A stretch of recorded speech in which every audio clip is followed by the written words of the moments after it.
King Edward VII, gregarious, flirtatious, self-indulgent, and the eldest son of Queen Victoria. He was a big person, and he liked being quite debonair. He knew exactly what to say to people. He had a reputation for being able to put people at their ease. He dragged the United Kingdom out of the Victorian era into a shiny new century and inspired the Edwardian age. He's like a great big sunburst. This was Britain at the heart of a very, very wealthy empire.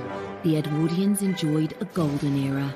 It is a time of great privilege and luxury. But no one ever thought Edward would be a success. They had very low expectations of him as a potential king. As king-in-waiting, he was written off as a useless philanderer with a long-suffering wife. The Prince of Pleasure, or Edward the Caresser. He does have lots and lots of affairs, lots of girlfriends. In this programme, we reveal the full extent of his scandalous private life. He's very happy to disavow Harriet in court, and that ultimately results in her being confined for the rest of her life in a lunatic asylum. How his beautiful wife, Queen Alexandra, stood by him. She was so tolerant of his misbehaviours, and maybe that also undermined her health. And ultimately, how this Playboy prince turned it all around to become one of Britain's most successful and popular monarchs who saved the royal family. The monarchy was really not fit for purpose. Edward did manage to pull it back quite quickly. He was truly the first people's king.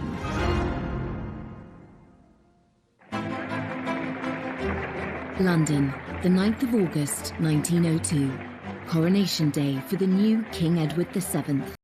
The ceremony marks the dawn of a new century and a new era of British royalty after 64 years of Queen Victoria. Edward's coronation was a huge affair. Much was expected of it, and really the eyes of the world were fixed upon London, anticipating this great event. He absolutely knew as king it needed to be one of those occasions with great ceremony and drama. And he made absolutely certain that he was the principal player in that story. King Edward was driven to Westminster Abbey, accompanied by his consort, Queen Alexandra, his wife of nearly 40 years. The ceremony wasn't filmed, but this fascinating footage reveals what it might have looked like. It was filmed more than a month beforehand in front of a charming painted backdrop of the Abbey. It was released on Coronation's spectacular triumph. It would pave the way for the Edwardian age, which would go on to last for more than a decade until the outbreak of the First World War. The Edwardians enjoyed the spoils of the British Empire in an era that would be known for its elegance in fashion and the arts, and its advances in design and technology. It was all a long way away from the gloomy formality of the Victorian age.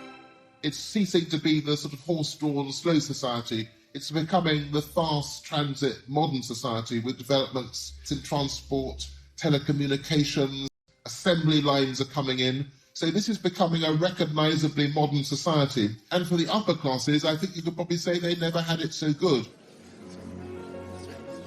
The luxurious lifestyle of the Edwardian aristocracy is perfectly demonstrated in glossy romantic dramas like Downton Abbey. Low-paid domestic staff service the needs of their lords and ladies of the manor, a tradition that continued into the reign of King Edward's son, George V. Royal historian Alistair Bruce is an expert on the Edwardian era. In Downton Abbey, you see this sense of everyone having their place, you the King Emperor at the top, or the person who scrubbed the streets or lit the gas lamps. Right from the start of his reign, King Edward was keen to transform the public face of the monarchy. That included upgrading Buckingham Palace and building Admiralty Arch, transforming the Mall into a world-class ceremonial route. The royal pageants we know today, the weddings, jubilees and flypasts, all have their roots in the plans of Edward VII. Going under Admiralty Arch down towards Buckingham Palace. All of that, in a way, was being constructed in this period and sort of being presented as something that had happened from time immemorial. King Edward's mother, Queen Victoria, was rarely seen in public. She had spent much of the last 40 years of her reign in mourning for her husband, Albert.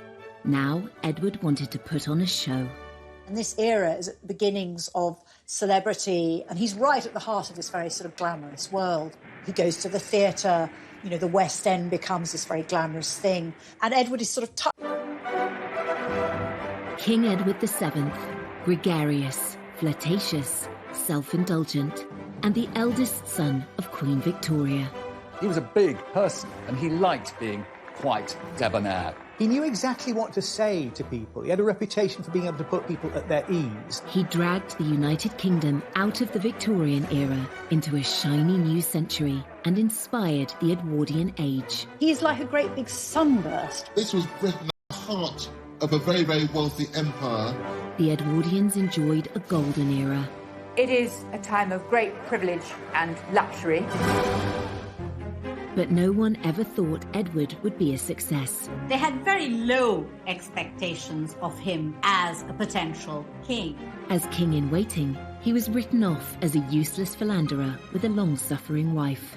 The Prince of Pleasure, or Edward the Caresser. He does have lots and lots of affairs, lots of girlfriends. In this programme, we reveal the full extent of his scandalous private life. He's very happy to disavow Harriet in court, and that ultimately results in her being confined for the rest of her life in a lunatic asylum. How his beautiful wife, Queen Alexandra, stood by him. She was so tolerant of his misbehaviours, and maybe that also undermined her health. And ultimately, how this Playboy prince turned it all around to become one of Britain's most successful and popular monarchs who saved the royal family. The monarchy was really not fit for purpose. Edward did manage to pull it back quite quickly. He was truly the first people's king.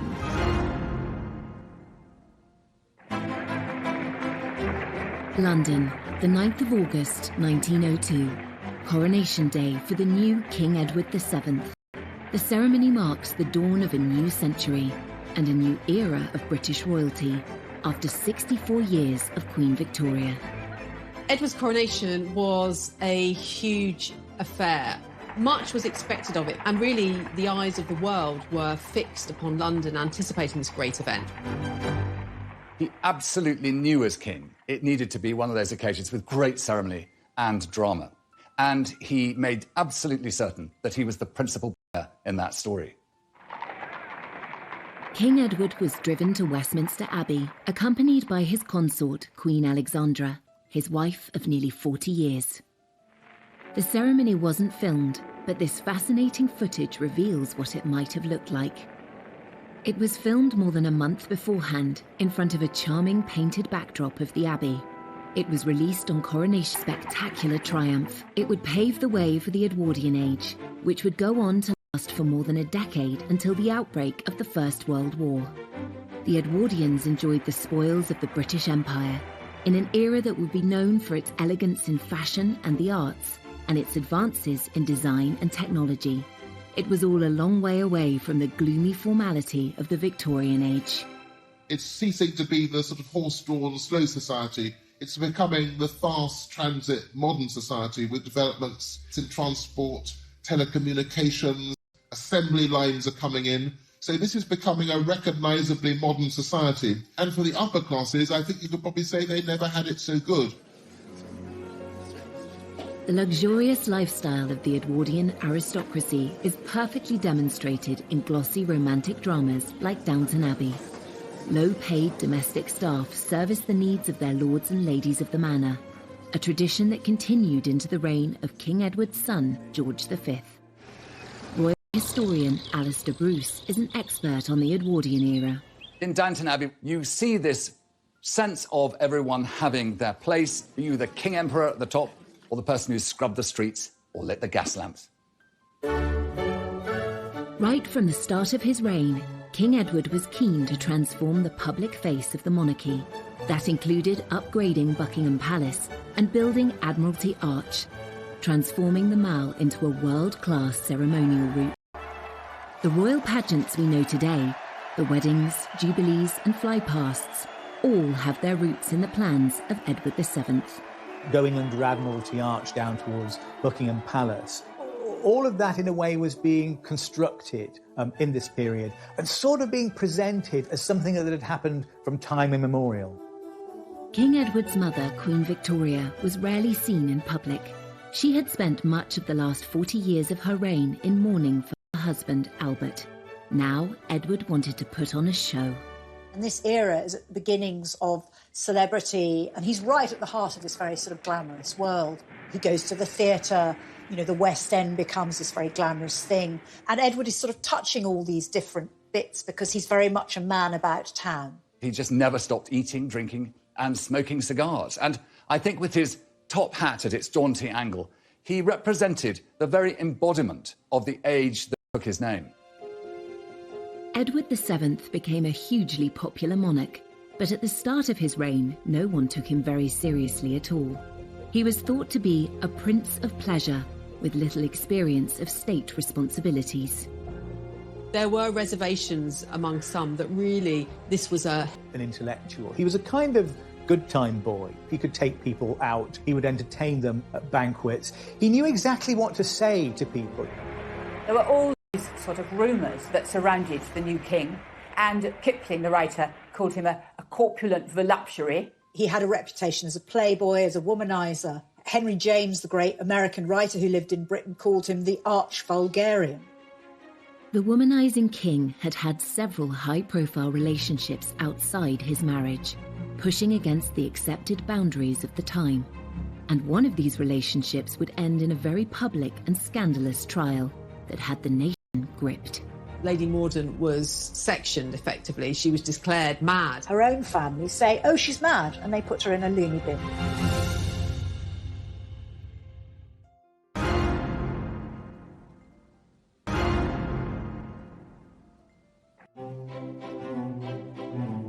Before he became king, Edward VII had a reputation as a carefree prince of pleasure with dozens of mistresses.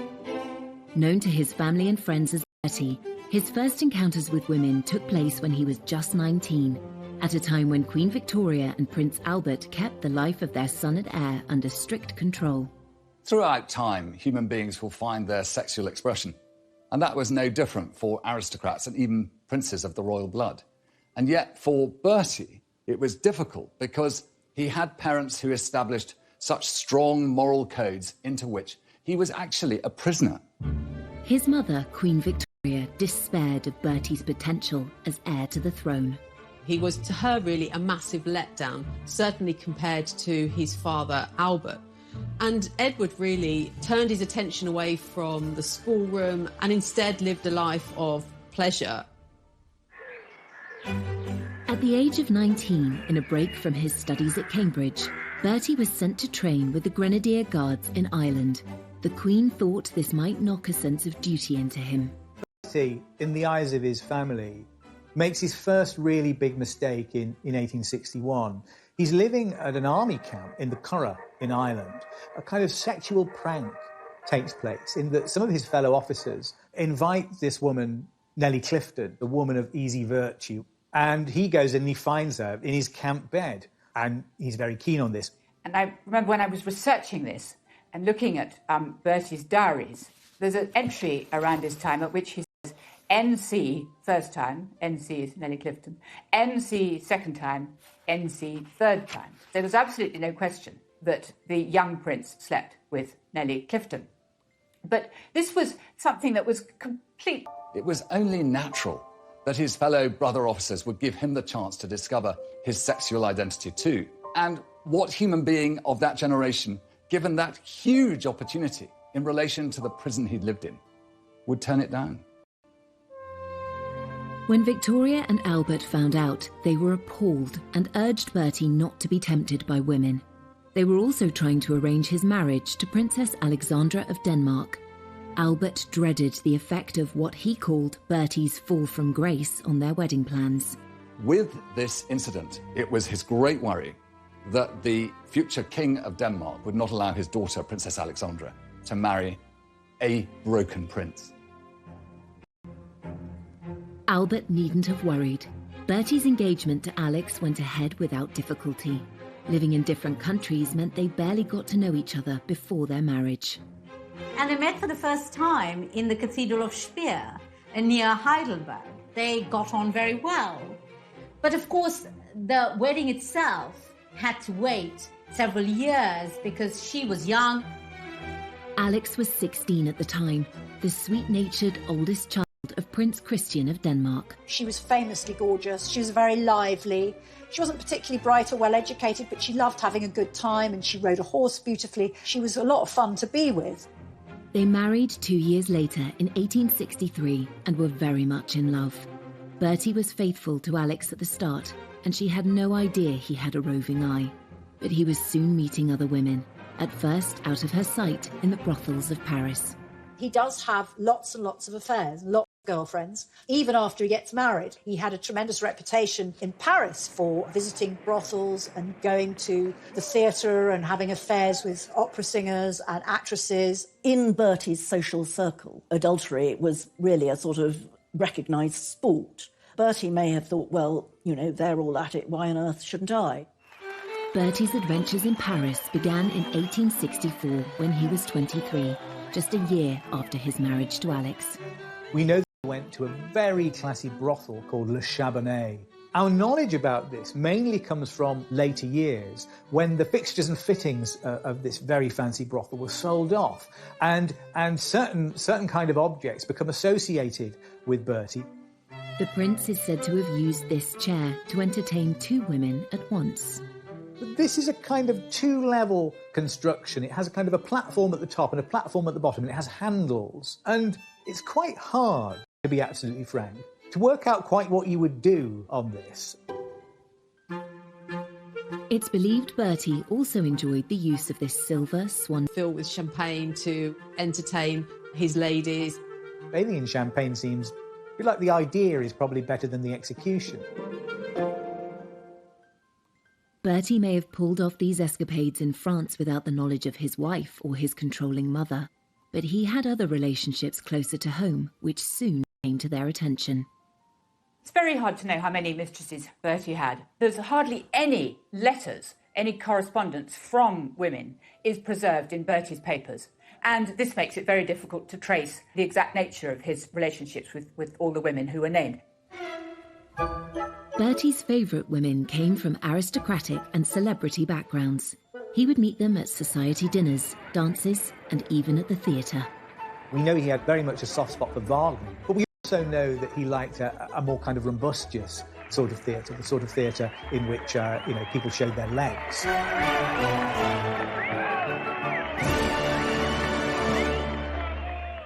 A mistress, the word today implies a slightly seedy relationship, perhaps, and probably an adulterous relationship.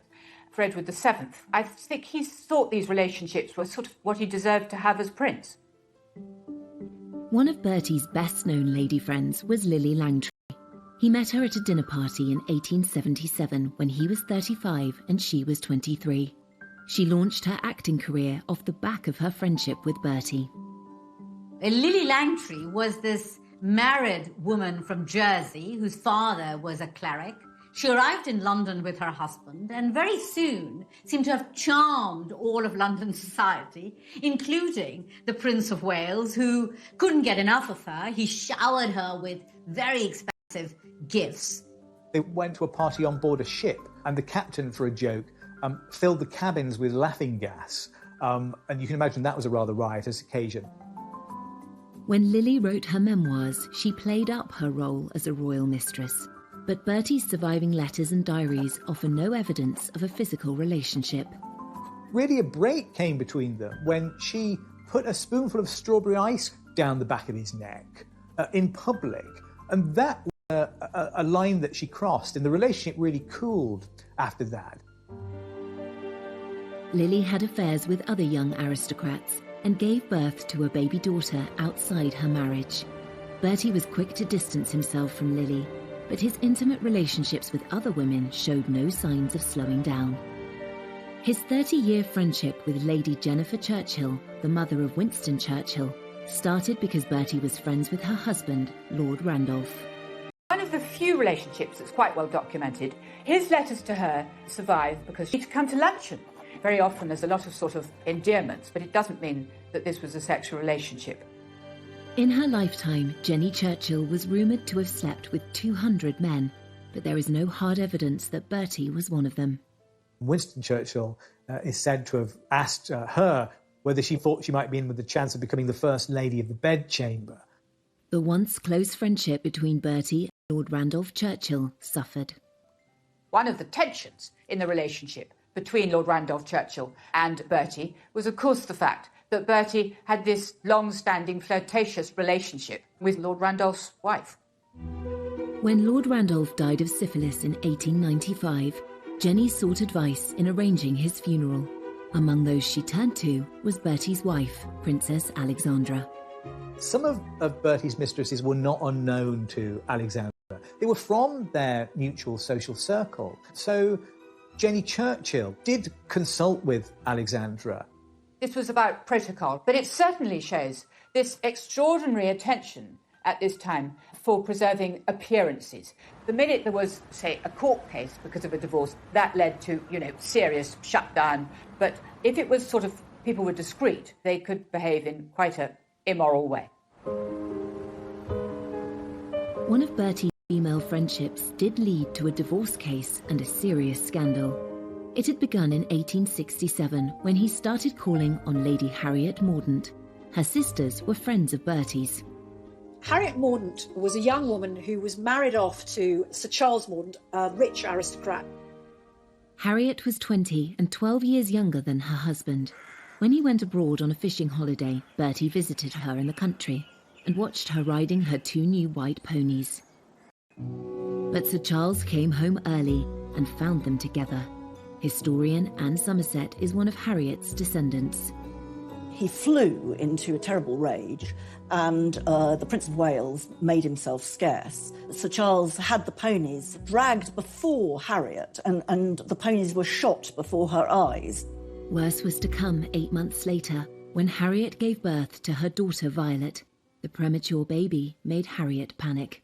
The child sort of developed something slightly wrong with her eyes, and Harriet leaps to the conclusion that she's infected her with venereal disease. So she calls Sir Charles to her and she tells him that the child isn't his, that she's misbehaved with a number of men, including the Prince of Wales. Once again, Sir Charles flew into a rage. He ransacked Harriet's desk and found letters from several men, including Bertie. Bertie as witness, but in the end, rather than go to trial, Lady Mordaunt was sectioned effectively. She was declared mad. Her family, her own family, say, oh, she's mad, and they put her in a loony bin, rather than allow her to appear in court. Despite his wife's absence, Sir Charles pressed on with the trial. It led to lurid headlines in papers such as the Illustrated Police News, with Bertie tagged as the royal visitor. The Prince of Wales was the star witness, but spent little more than 5 minutes in the witness box. He was questioned in a very cursory way in that court. He wasn't asked anything very detailed. He was simply asked in a way to deny the affair. He's very happy to disavow Harriet in court under oath. And, that ultimately results in her being confined for the rest of her life in a lunatic asylum. No one claimed Bertie was the father of Harriet's child, but there have been suggestions of a conspiracy to silence her, something which suited several people. Her own family said she was mentally incapable and royal doctors agreed, so she never got to defend herself. There's a suggestion that, Bertie was sort of colluding with Harriet's father, Sir Thomas Moncrief, to ensure that she was declared insane. And certainly they all seem to have been prepared to sacrifice her, providing that the so-called honour of the family and indeed the status of the royal family was protected. Bertie assured his wife Alex and mother Queen Victoria that he had done nothing wrong, and they believed him, while Lady Harriet was locked away for nearly 40 years until her death in 1906. In these sort of days of the Me Too movement, many people would feel more severe about him. I think, in all fairness, one should pay credit to his better qualities, his achievements as king, and how he actually sort of managed to be a very popular monarch. 30 years after the Mordaunt scandal, Bertie was crowned king. His relationships were so well known in society by then that they were amusing rather than scandalous. He insisted that a group of his former mistresses should be invited to the coronation. Accompanying Edward at his coronation was, of course, his queen, Alexandra of Denmark, but also a group of women, the king's mistresses, who were together in a pew that was dubbed the King's Loose Box. And so mistresses of long-standing, Jenny Churchill, Winston Churchill's mother indeed, and Alice Keppel. So long-standing mistresses of Edward were there at the heart of this establishment occasion. One wonders slightly what the atmosphere was like within it. Been a playboy all his life, a trend that would continue into his reign. And the excesses extended to other areas of his lifestyle too. His drinking, eating and smoking was infamous, and soon it would bring him to the brink of death. Let's not forget that this 48-inch chest, 48-inch waist, there is a kind of foul burst that comes from it that says there's been an abscess in his flesh.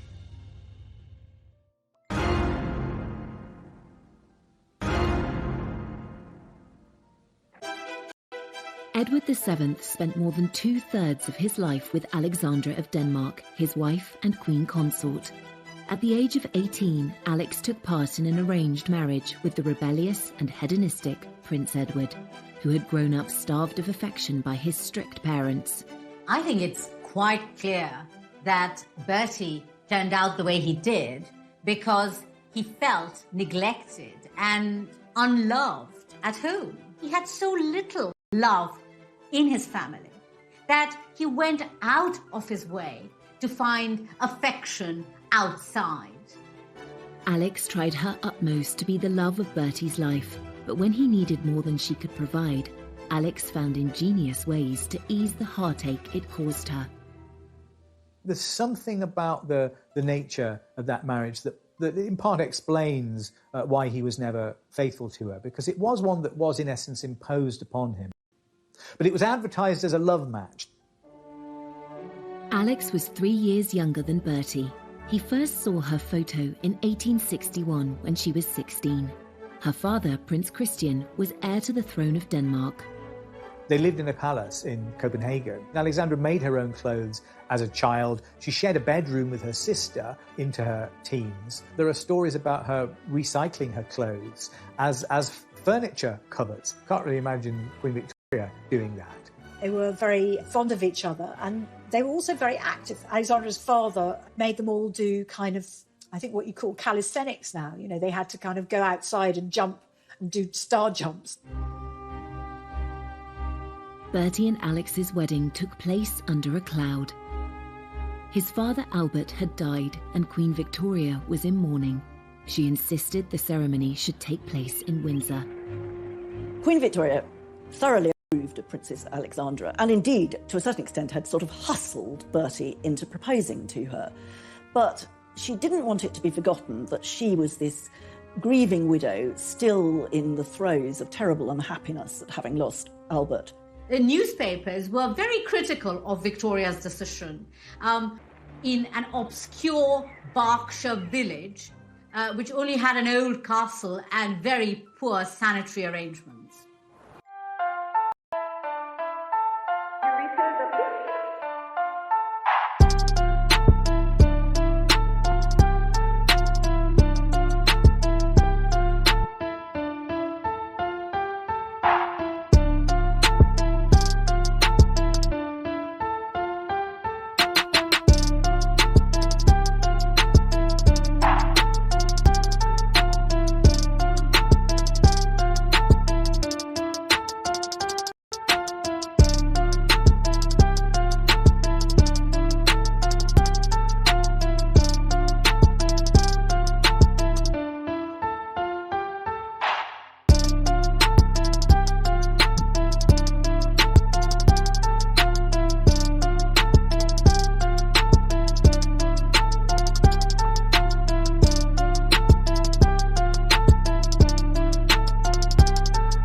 St. George's Chapel was chosen as a private venue convenient for the Queen, so she would not have to leave the castle or meet the public.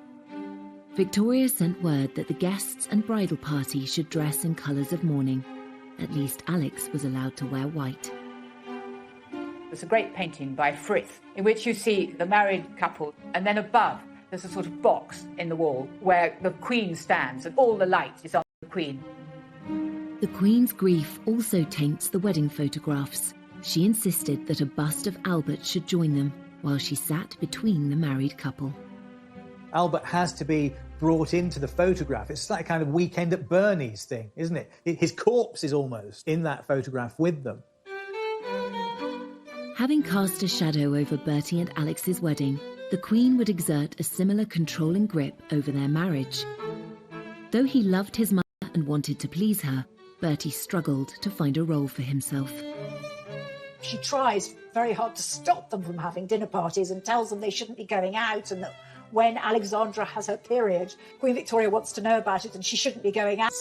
On her son and her daughter-in-law, and she refused to kind of give him access to cabinet papers. She really didn't want him to step up and play a role. There was the thought that Edward would, if he was given responsibilities, he wouldn't necessarily stick to them, or he would go off partying, or he'd show the papers inappropriately to other people. With no immediate royal duties to take up after their wedding, Bertie and Alex moved into Marlborough House on London's Pall Mall, a stately home less than a mile from Buckingham Palace. The young couple became the toast of high society. When Bertie and Alex sort of plunged themselves into the social world, it was very exciting. Invitations to Marlborough House were hotly coveted. The Marlborough set are the people associated with them. There's a sort of frat house kind of atmosphere, I think. Everybody stays up late, they play billiards, they drink quite a lot. Bertie and Alex were London's most fashionable couple, and Alex soon established herself as an influencer. Society women rushed to follow her example. Alexandra had an incredibly good figure, and she loved clothes, and she had an actual sense of what looked good.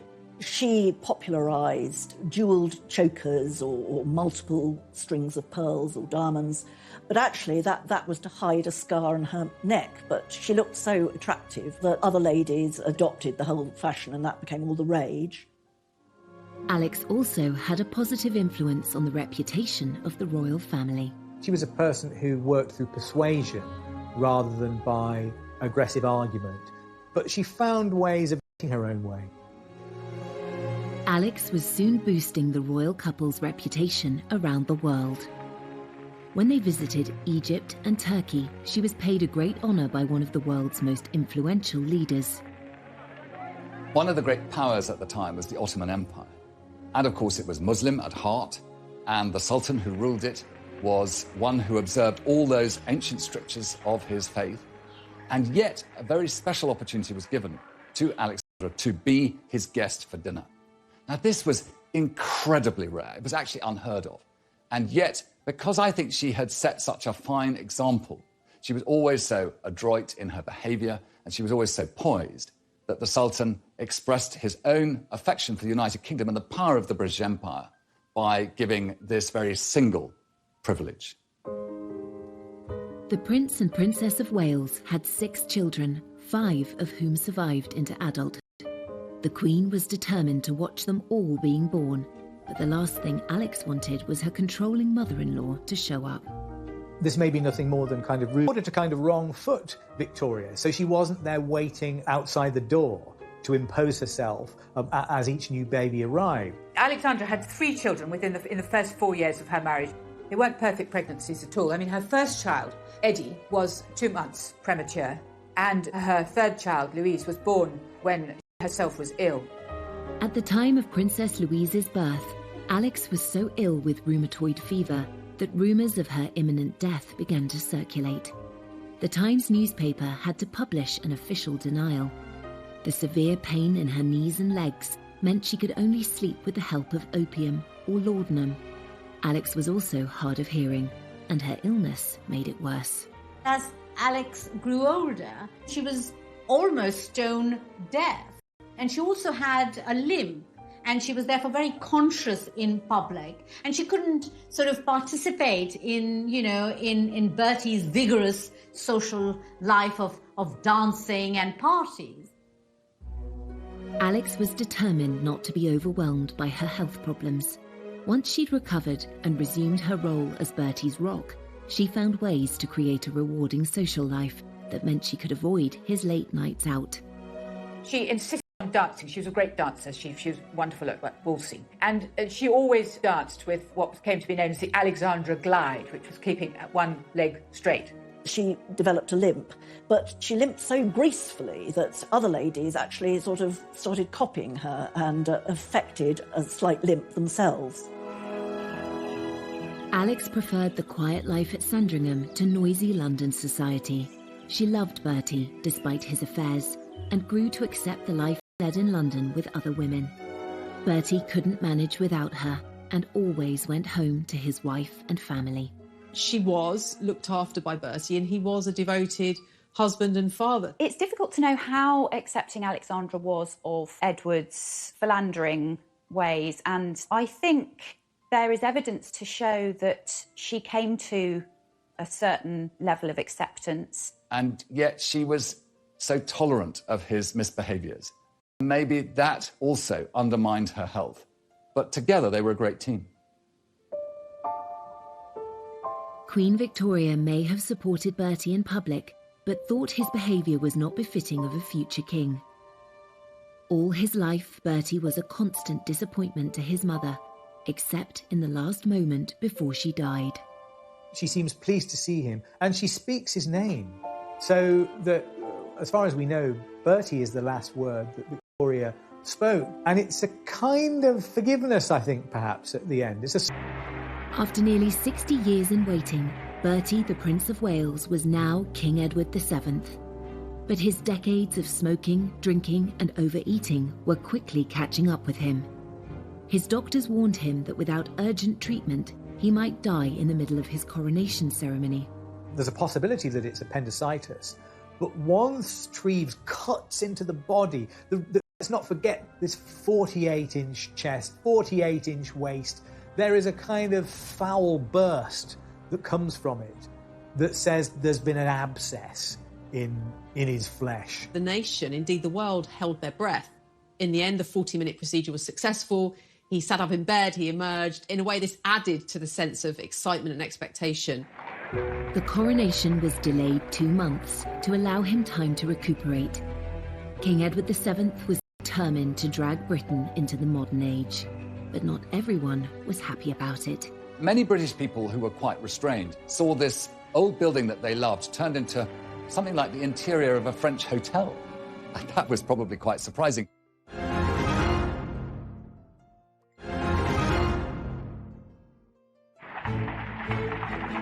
When Edward finally became king, he was determined to modernise the monarchy.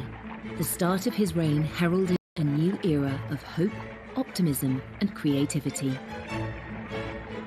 He began by insisting the family should leave their beloved home at Marlborough House and move into the main royal residence of Buckingham Palace, which had been largely left empty by his reclusive mother.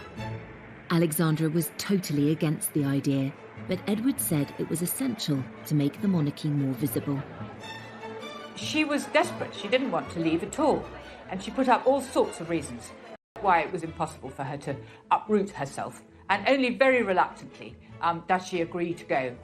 Buckingham Palace was full of junk, full of things that have just been clutter, full of and everything terribly dirty. And the king wants to get rid of everything that reminds him of his parents, and then to redecorate it and to create a Buckingham Palace which will be an ideal backdrop for the ceremonial court that he intends to hold. Edward and Alexandra hired theatre designers and decorators to make the palace look more glamorous. Some people said that his decoration of Buckingham Palace looked a bit like the Ritz Hotel. It was all red carpets and gold leaf. But all the same, it did give the sort of theatrical appearance that he wanted to give to his monarchy. Many British people who were quite restrained saw this old building that they loved turned into something like the interior of a French hotel. And that was this new era.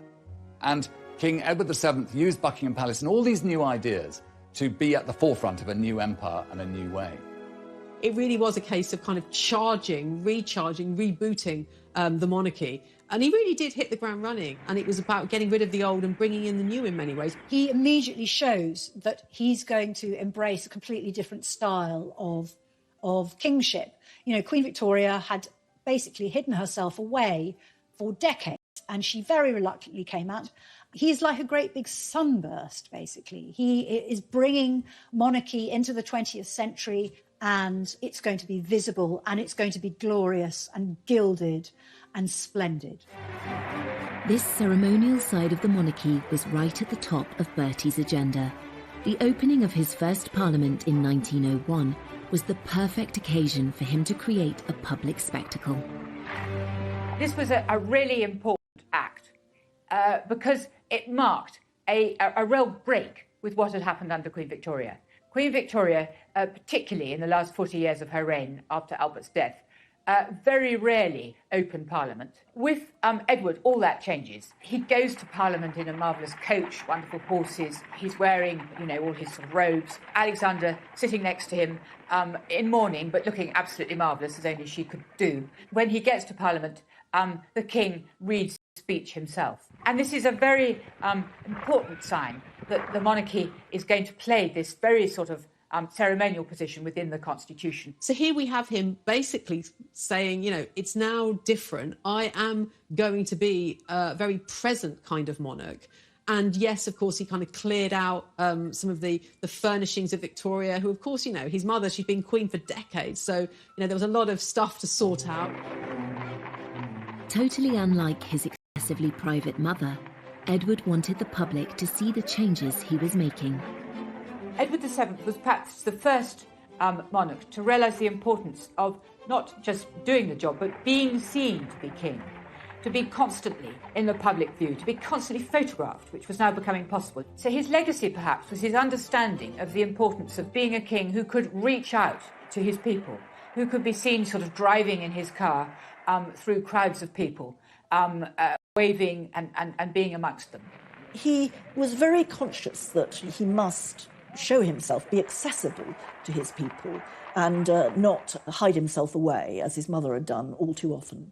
The king needed to be seen, to be believed, and Imperial Britain felt that it needed spectacle to seduce the masses, really. These great state of events, which proliferate through the majesty of monarchy, are kind of reformulated at the beginning of Edward's reign. As Prince of Wales, Edward had already cultivated a reputation that was almost the polar opposite of his mother's. But as king, the traits which his mother had deplored in him, extravagance, lack of formality, became a real asset. I think there's one way in which you can really see Edward as embodying the spirit of his age, and that he is in a way a kind of anti-Victorian. That whole decade is shaped by the desire, I think, to put the 19th century behind it. There's a kind of disgust for the Victorian that is very apparent in the early years of the 20th century and became even greater later. And in a sense, that whole era is rebelling against Victoria, is trying to make a break with her, just in the way that he also tried to expunge the Victoria from his life once she departed the picture. Here was something new and a chance to be breaking free of all that constraint, all that endless British expectation of good behaviour. This was a new king who represented that burst of joy, burst of change, and opportunity for the aristocratic classes to have their great time in the sun. And the ebullience that had perhaps got him into trouble became the very element that made him the success he was. The king loved the new technology that was coming on stream, and he was personally involved in a major moment in international communication. When the first transatlantic radio message is beamed by Marconi, the sender is Teddy Roosevelt, the recipient is Bertie. That's part of the story of the special relationship, the fact that this Morse message goes across the Atlantic and goes from Roosevelt to Bertie. When he received a message from the President of the United States, it was the start of something exciting and new in the 20th century. And of course, he was the first great monarch of that century. This was also the era of the motor car, which gave individuals such freedom to roam. But this exciting invention was a status symbol that only the rich could afford. He was a great aficionado of it. He loved being driven around. I mean, they must have been terrible, smoky old things. But he was determined to represent the creative empire that he was king for. And after all, Britain had brought the world the Industrial Revolution, and its success as a trading nation depended upon its capacity to stay at the forefront of all ingenuity and technology. And he recognised his role in that. In this era of exciting technological advancement, the Edwardians also adopted radical new look, and Edward himself was regarded worldwide as an arbiter of men's fashion. When Edward VII became king, it was a time when gentlemen of his station would change no less than 7 times a day. And so dress and clothing was very much a part of the apparel of kingship. And there was a lot to cover. He was a big person, and he liked being quite debonair, quite ebullient in the way he chose to dress. He also set another trend which still holds today. The tradition of having the lower button on a waistcoat undone. Again, that was Edward's invention as a product of his large stomach. It's still something that you're told to do if you get married in a suit from Moss Bros. And it's said that he's the founder of this tradition, and it's slightly a way of disguising the fact that his belly is kind of bursting through this garment. For the ladies, voluminous skirts were out and the Gibson girl was in. Named after an American artist, this embodiment of the ideal Edwardian woman was slender, with an ample bosom and hips, and hair piled up on her head. It's a period of great change in women's fashions. That Gibson girl look, with the waistline going higher and the neckline going lower, and all of those enormous picture hats that would have been a great annoyance to anybody in the cinema, I think, or in the theatre. The actual materials that were being used to craft these fantastic ensembles was very much about creating a sense of richness. It is an era that really celebrated innovation in terms of fashion, using chemical lace, using machine-made objects, using garments that were made. It's really the beginning of the fast fashion era of mass manufacture, and so there's a great sense of new designers, new in all sorts of different ways, that punctuates it as a very exciting decade in fashion.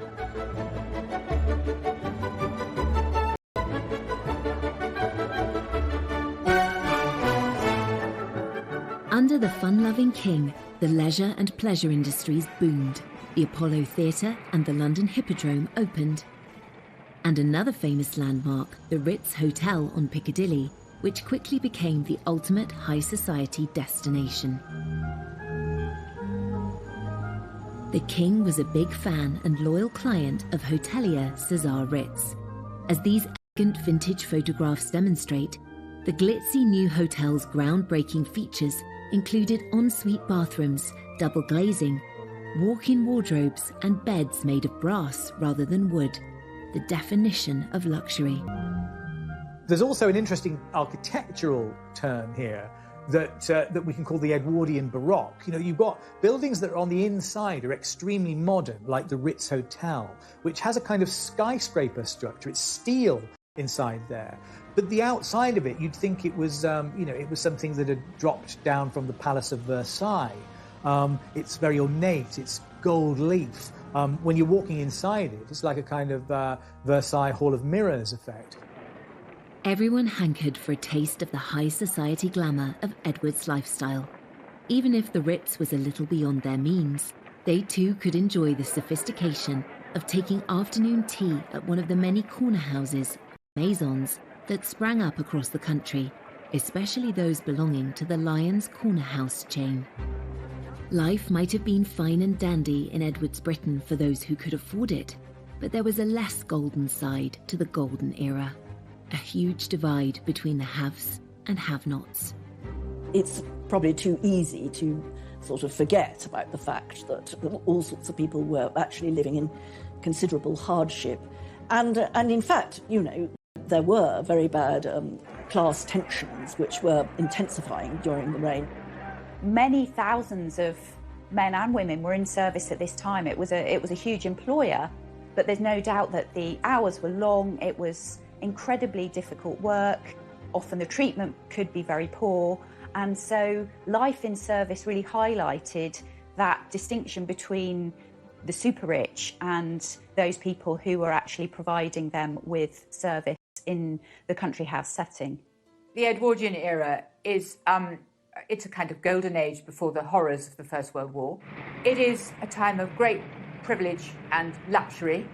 But on the other hand, where the Edwardian era gets its sort of tension from is that it's also a period of extreme inequality in income, a period of acute poverty, and a period when you see the beginning of important welfare reforms. Though life in Edwardian times changed dramatically, some things stayed the same.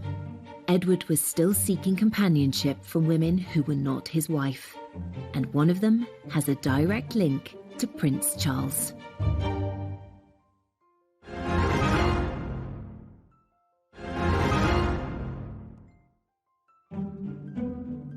Bertie had strayed throughout his marriage, and that didn't change when he was king. And one woman had the dubious honour of becoming known as his last mistress. Alice Keppel was famous before she started her affair with Edward, because she was, dinner parties were a hot ticket because lots of politicians and, famous aristocrats would be there. People are made to understand that if they want to have the king to dinner, or if they want to have him to stay, Mrs. Keppel must come too. So she constantly accompanies him, and she has a very good effect on the king. She was able to put him in a good mood. If you wanted something out of the king, the best thing was to ask Mrs. Keppel, and she will get the right answer. She was witty, she was quick, she was interested in politics. She was able to act as a kind of bridge between the king and some of the liberal leaders with whom he didn't get on very well, people like Lloyd George. Basically, they both enjoyed being with each other. I don't think it was a very passionate affair, but it was a sort of, it was rather a grown-up relationship. Mrs. Keppel is very interesting because she is much younger than him, and the relationship is one of companionship and friendship. I don't think it is necessarily the same sort of sexually promiscuous relationship that he may have enjoyed in his youth. There's an interesting way that history repeats itself in the relationship between Bertie and Alice Keppel, because, of course, two direct descendants of those people are Prince Charles and Camilla Parker Bowles. Camilla, the current Duchess of Cornwall, happens to be the great-granddaughter of Mrs. Keppel. It says something about what I'm going to call a kind of class consciousness that goes down the generations here. These are people who are all from the same part of society. They all had relationships with each other. Those lines of descent follow, and all their great-great-grandchildren still all know each other. So I think it says something about a kind of continuity of social life, and possibly a continuity of mores from the beginning of the 20th century to the end of it. Two women played a crucial part in shaping the king Bertie became. Mrs. Keppel helped him to broker his relationships with the leading politicians of the day. Meanwhile, his wife Alexandra was by his side on big state occasions, helping him wow the crowds and also throwing herself into charity work. Alexandra was strong-minded, and she had a very strong sense of dress. And she also had a sense of theatre. The night that mourning for Queen Victoria was due to end, there was a court ball, and she was repeatedly asked if ladies were still expected to be in black. And she was very evasive. She managed not to give any sort of answer. So the lady guests took the decision to play safe and all came dressed in black. Suddenly the doors open and Alex enters looking sort of radiant, stunning, all in white with diamonds and sort of so bright plumage, whereas all the others were like sort of dowdy crows. Her lady-in-waiting described it as that she was shining like a star in the night sky, and it was a declaration of her prominence, that she was, compared to the London ladies, as she called them, she was the most prominent woman in the room. As Bertie continued being unfaithful to her, Alexandra found all manner of ways to communicate her displeasure. Alexandra was clever at managing Edward and punishing his indiscretions fairly subtly. She was deeply hurt and often humiliated by Bertie and his shenanigans, especially because it was impossible to keep it private. And one of the ways in which Alex responded to her husband's affairs was to take herself out of the picture almost completely. You know, she travelled to visit relatives in Denmark or Russia, or travelled in the Mediterranean, making it very clear that she wanted to distance herself from her husband because she disapproved of his actions. And there was another surefire way to put him in his place. He's obsessed with punctuality, and she is constantly, blithely, infuriatingly late for everything. The idea of keeping a king waiting is completely unacceptable. But Alexandra knew exactly what she was doing, and she would appear looking absolutely wonderful, and the king would fume, and the point would be made. But despite the friction over his affairs, the relationship between Bertie and Alex had lots of strengths. There are plenty of eyewitness accounts of great fondness, almost a sort of jollity, really, going on between them. They enjoyed each other's company. They were good-humoured in each other's company. I think, in a way, it's a surprisingly functional relationship, given the circumstances, and a relationship of some complexity. There doesn't seem to have been much agony in it, if I can put it like that. Aside from her mischievous attempts to punish her unfaithful husband, Alexandra threw herself into charity work. Alexandra has an extraordinary sort of innate sympathy, a bit like Princess Diana. She was able to visit hospitals, to talk to everybody she could see, to shake people's hands, to cheer them up. She helped raise funds to fit out a hospital ship named the Princess of Wales that was used to bring back wounded soldiers from the Boer War. She brought a sense of responsibility and kindness to the monarchy. Queen Alexandra, in her own quiet and dignified way, which was compassion, that sense of the charitable, and the loving nature of a state that was in its own way becoming more liberal and more aware of those who needed help. The value that Alexandra brought as queen to her relationship with Edward as king cannot be underestimated, and in some ways she can be seen as his saving grace.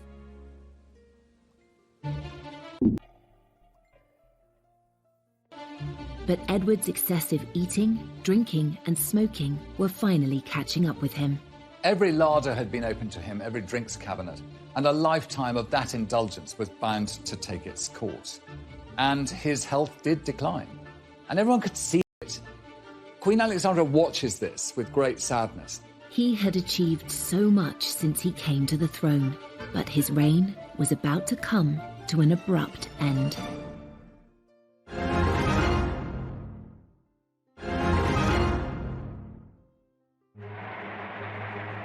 Edward VII was the first king to foster a truly public persona and to be toppled from their thrones.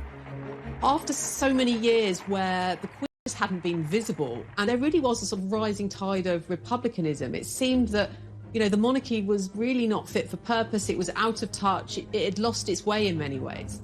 So it was quite remarkable, really, that Edward did manage to pull it back, and pull it back quite quickly. Actually, he won heart, and he did prove himself to be a king fit for the times. And though Edward's reputation as a fun-loving playboy never left him, his many triumphs far outweigh this. I think we remember Edward as a man overly devoted to pleasure, but there is a serious side to him that is neglected and unremembered. He's one of the brokers of the Entente Cordiale, for instance, that made relations between France and Britain a lot more friendly than they'd been in the past. So if we're going to kind of refocus him slightly, let's think less about the cigars and the horses, and maybe more about this side of him, about his kind of political nous. And when Edward went on an official visit to India, he also demonstrated an enlightened outlook on race relations. He was deeply shocked by the behaviour of some of the British officials out there, and he came back determined that something must be done to stop the racist behaviour of the English against the Indians. He writes home to his mother that all the people in India would be far more accepting of our rule if he actually treated them with firmness but kindness, not with brutality. He had defied all expectations of him, particularly those of his mother, and he was determined to make sure he didn't make the same mistakes with his own children as she had with him. Edward sets about training his son up to be king. You know, he makes sure that George has a desk next to him. You know, he makes that part and parcel of what you do for an heir, is that you prepare them. Towards the end of 1909, Bertie's health was failing. He just won't look after himself. He goes on smoking cigars. He goes on eating huge amounts. He finds it harder and harder to walk. And, you know, basically his body gives out on him. Alexandra returned from a trip abroad to find him seriously ill. And on the 6th of May, 1910, Edward suffered a series of heart attacks. But even at this difficult time, the king's mistresses were never far away. Mrs. Keppel had a letter which the king had written to her, telling her that if ever he became ill or was on his deathbed, she produced this letter, and Alexandra, on the strength of this, allows Mrs. Keppel to come and say her goodbyes to the dying king. And Mrs. Keppel, when she saw him so ill, has a sort of hysterical fit, starts weeping and making a lot of noise and being very sort of what you don't want to have in a sick room. So she's bundled out of the room, and shortly afterwards the king dies. After he dies, Alexandra has his body laid out at Buckingham Palace for 8 days. His sudden death produces a sort of extraordinary, massive outpouring of public grief. The shops are all draped with black, people are in tears, and his son George makes the decision Edward VII should lie in state. And at Westminster Hall, his coffin lies, and for several days the crowds come filing past. You know, the queues go stretching right through the sort of streets of Westminster. People wearing black, people of all classes, you know, a lot of poor people, not just the rich and the privileged.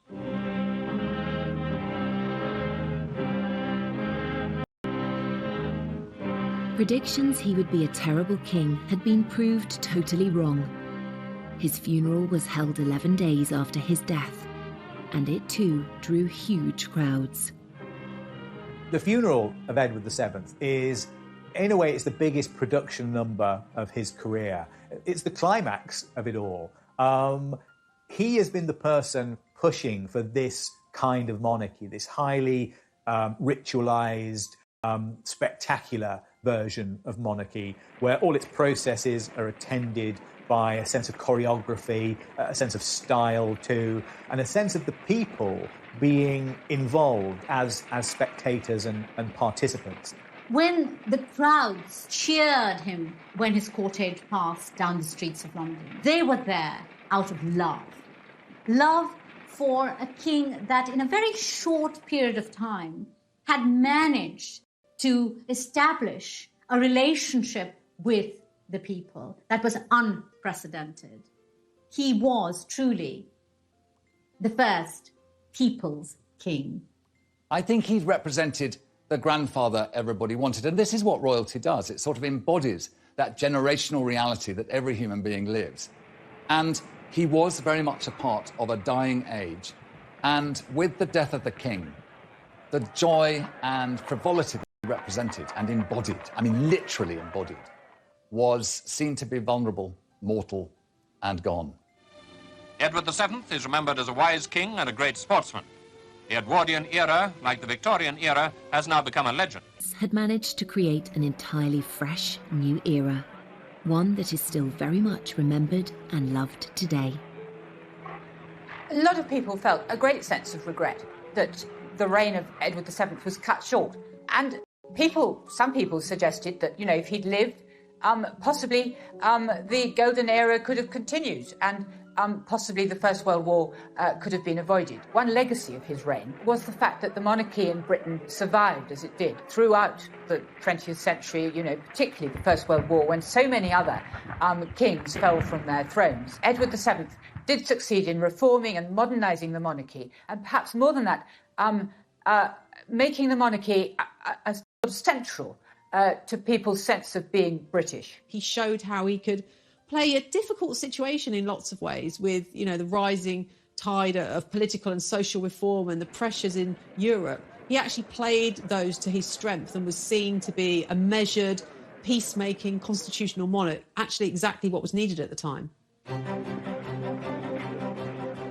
After less than 10 years on the throne, Edward VII created an impressive legacy. And what of the era that was named after him? When people look back at that time, there is, at one level, a great deal of nostalgia for a lost age of long, lazy afternoons punting on the rivers and evenings spent in, going to the theatres or the music halls in London. He reigned during a remarkable period of flux, and it's left us with romantic impressions of high society living and a touch of bygone luxury that we all secretly long for.